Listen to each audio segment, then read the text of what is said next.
భూమి మార్పిడి జరిగినా కానీ అటువంటి వాళ్ళందరూ కూడా ఈ రైతు భరోసా పథకం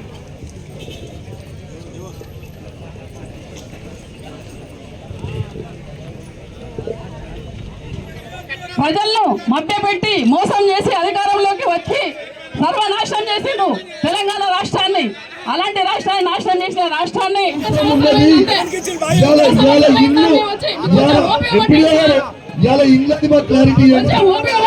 ప్రజల పక్షాన్ని అడుగుతున్నా,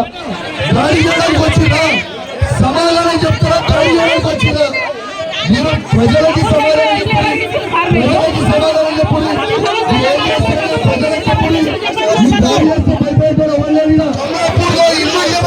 ప్రజలకి గ్రహణతో పడతారా?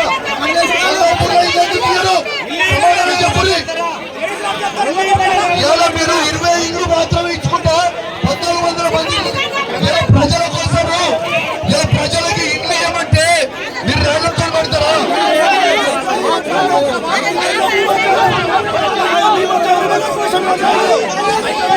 ప్లీజ్ కూర్చోండి, అందరూ కూర్చోండి.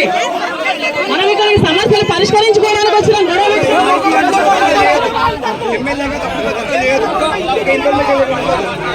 కూర్చోండి అన్న, దయచేసి కూర్చోండి అందరూ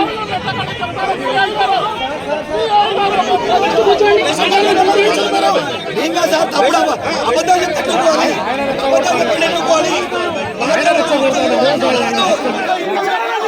రైతు భరోసా కాకుండా దయచేసి ప్రజాపాలన ప్రకారంగా మాట్లాడండి.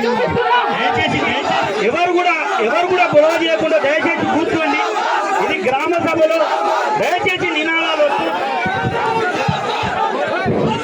అందరికీ నమస్తే.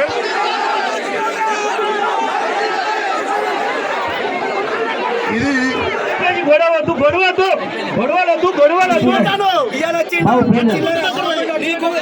మీకు దమ్ముంటే ఎమ్మెల్యే గారు 3 ఎకరాల భూమి